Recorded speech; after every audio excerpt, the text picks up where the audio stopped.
اقوام متحدہ کی جنرل اسمبلی کا 80واں اجلاس آج سے باضابطہ طور پر شروع ہو گیا ہے اور اس اجلاس سے آج امریکی صدر ٹرمپ نے ایک غیر معمولی خطاب کیا اور مقررہ وقت سے جو یعنی کہ 15 منٹ کے بجائے تقریباً 1 گھنٹہ طویل خطاب کیا۔ صدر ٹرمپ نے اپنی تقریر کے آغاز میں ایسکیلیٹر اور ٹیلی پرومپٹر کے خراب ہونے پر اقوام متحدہ کا مذاق اڑایا۔ I don't mind making this speech without a teleprompter because the teleprompter is not working. I can only say that whoever's operating this teleprompter is in big trouble. All I got from the United Nations was an escalator that on the way up stopped right in the middle. If the First Lady wasn't in great shape, she would have fallen. But she's in great shape. We're both in good shape. We both stood. And then a teleprompter that didn't work. These are the two things I got from the United Nations, a bad escalator and a bad teleprompter. اس کے بعد truth social پر بھی اپنے پیغام میں اس حوالے سے اقوام متحدہ پر ٹرمپ نے پھر تنقید کی، جبکہ اپنی تقریر میں ٹرمپ نے ایک دفعہ پھر بھارت اور پاکستان کی جنگ کا ذکر کرتے ہوئے دنیا بھر میں 7 جنگیں رکوانے کا دعویٰ کر دیا اور یہ بھی کہا کہ اقوام متحدہ نے اس سلسلے میں ان کی کوئی مدد نہیں کی۔ In a period of just 7 months, I have ended 7 unendable wars. They said they were unendable. Pakistan and India, Israel and Iran. No other country has ever done anything close to that. And I did it in just 7 months. Too bad that I had to do these things instead of the United Nations doing them. And sadly, in all cases, the United Nations did not even try to help in any of them. I ended 7 wars, dealt with the leaders of each and every one of these countries, and never even received a phone call from the United Nations offering to help. That being the case, what is the purpose of the United Nations? Now, after ending all of these wars and also earlier negotiating the Abraham Accords, which is a very big thing for which our country received no credit, never receives credit, everyone says that I should get the Nobel Peace Prize for each one of these achievements.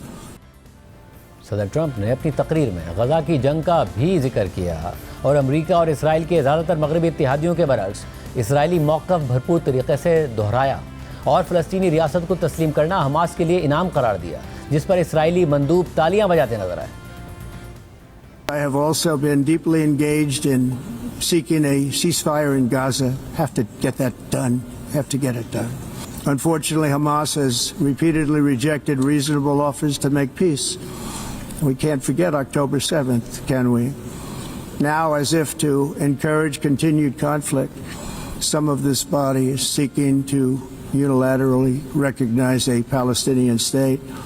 The rewards would be too great for Hamas terrorists for their atrocities. This would be a reward for these horrible atrocities. But instead of giving in to Hamas's ransom demands, those who want peace should be united with one message: release the hostages now. Just release the hostages now. Thank you.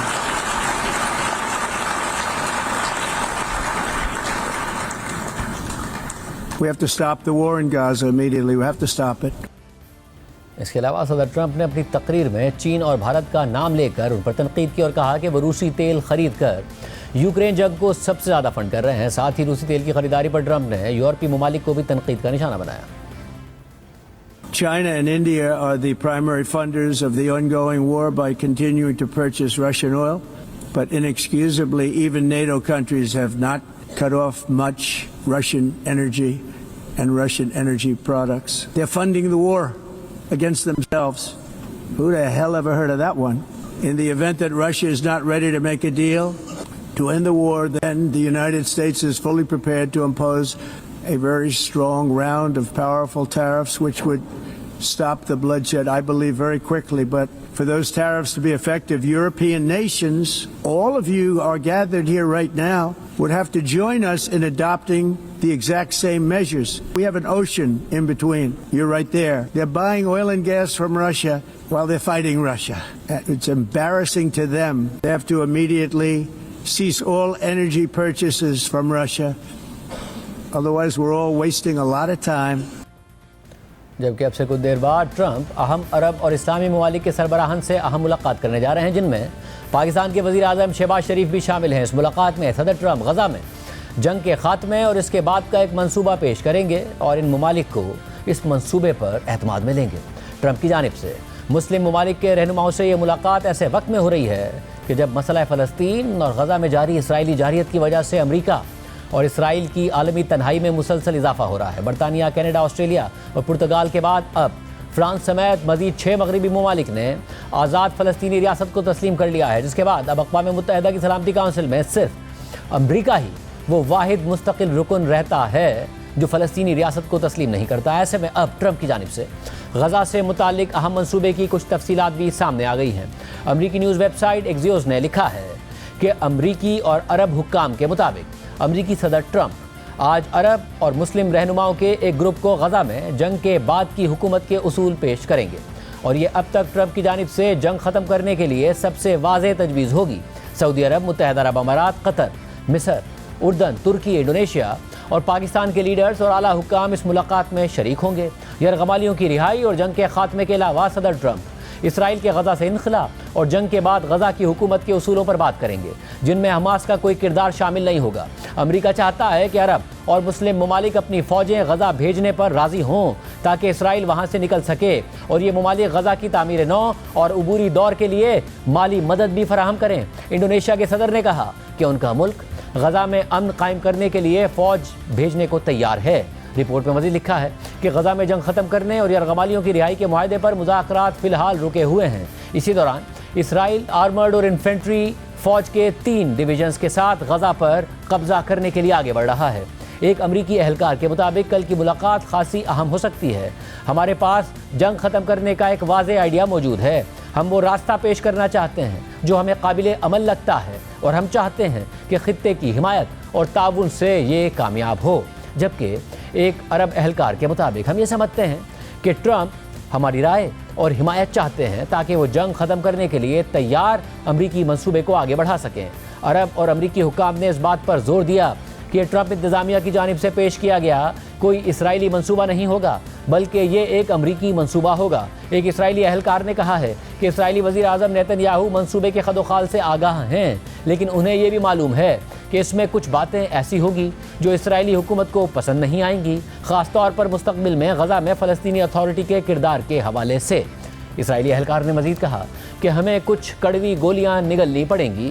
Report میں مزید لکھا ہے کہ آئندہ ہفتے Nitin Yahoo white house پہنچیں گے، جہاں جنوری سے اب تک ان کی ٹرمپ کے ساتھ یہ 4تھی ملاقات ہوگی۔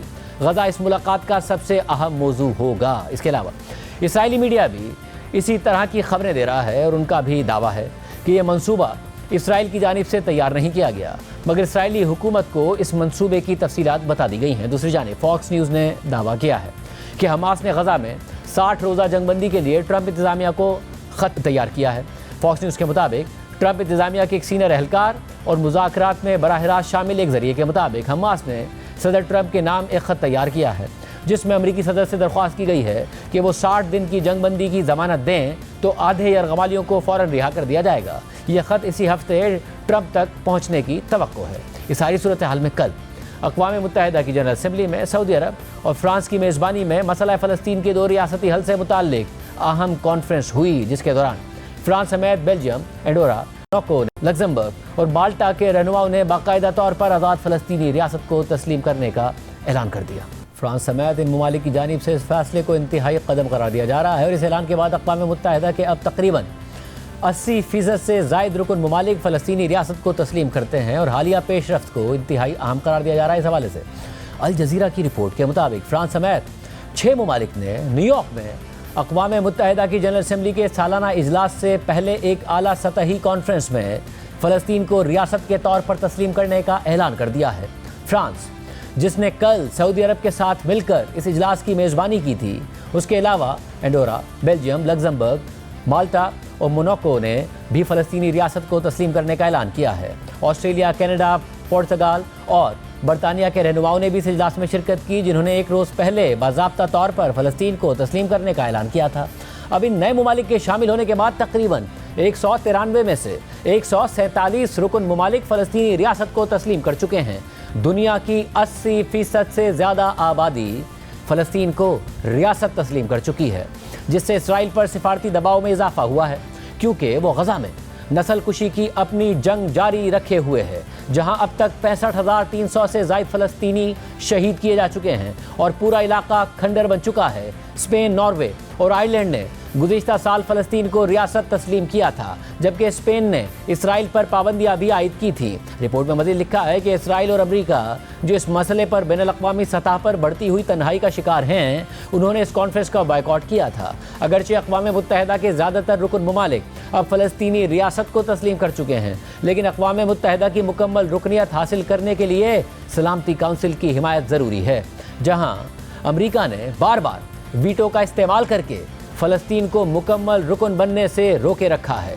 قطر کے حمد بن خلیفہ یونیورسٹی کے پروفیسر سلطان برکات کے مطابق فلسطین کو تسلیم کرنا محض علامتی عمل نہیں ہے، بلکہ یہ فلسطین کے مقصد کے لیے حقیقی اور عملی حمایت ہے۔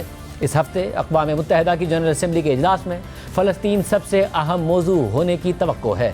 اس اجلاس میں 140 سے زائد عالمی رہنما شریک ہوں گے۔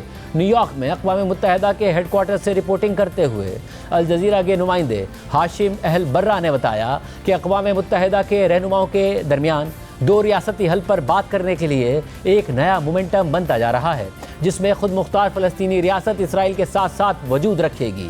انہوں نے مزید بتایا کہ اصل مسئلہ یہ ہے کہ قابل اول فلسطینی ریاست کے قیام کے لیے امریکی حکومت کی رضامندی درکار ہے، جو اس راستے پر جانے کے لیے تیار دکھائی نہیں دیتی، جبکہ کئی یورپی رہنماؤں کے لیے یہ صرف ایک علامتی قدم نہیں بلکہ ایک نئی سیاسی ترتیب لانے کی کوشش ہے، اور ان کا کہنا ہے کہ ان کے پاس وہ رسوخ ہے جسے وہ بالآخر غزہ کی جنگ ختم کرنے کے لیے استعمال کریں گے۔ اسرائیلی وزیر اعظم نیتن یاہو بار بار کہہ چکے ہیں کہ وہ فلسطینی ریاست کے قیام کی اجازت نہیں دیں گے۔ گزشتہ سال ستمبر میں اقوام متحدہ کی جنرل اسمبلی نے ایک قرارداد منظور کی تھی، جس میں اسرائیل سے مطالبہ کیا گیا تھا کہ وہ 1 سال کے اندر فلسطینی علاقے پر قبضہ ختم کرے